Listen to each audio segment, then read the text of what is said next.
کعبے کی طرف ٹانگیں کر کے لیٹنا جائز ہے۔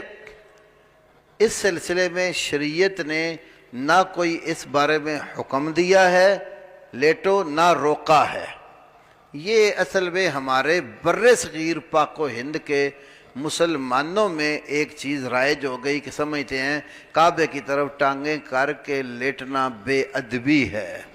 کتاب و سنت میں ایسی کوئی بات نہیں۔ البتہ میں ایک اور بات کہتا ہوں کہ جو فقہ حنفی ہے تو فقہ حنفی کے اندر بیمار بندے نے جب نماز پڑھنی ہو، نہ کھڑا ہو کر پڑھ سکتا ہو نہ بیٹھ کر، تو کیسے پڑھے گا؟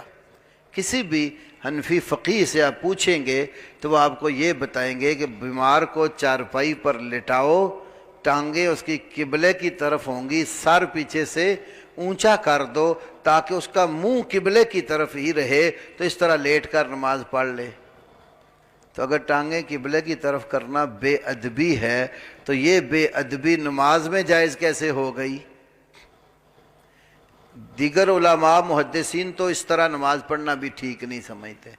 وہ کہتے ہیں کہ قرآن میں اور حدیث میں جو بات ہے وہ یہ ہے، سورۃ آل عمران کے آخر میں عقل مند لوگوں کی تعریف بیان کی، الذین یذکرون اللہ قیاما وقعودا وعلی جنوبہم۔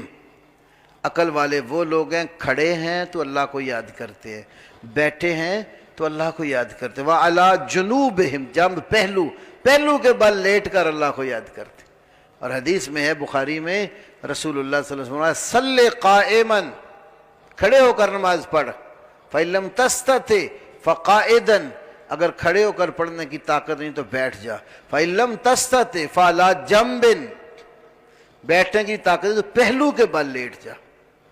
اب پہلو کے بل لیٹے گا تو قبلے کو رخ بھی کرنا ہے تو ٹانگیں قبلے کی طرف پھر بھی نہیں ہوں گی۔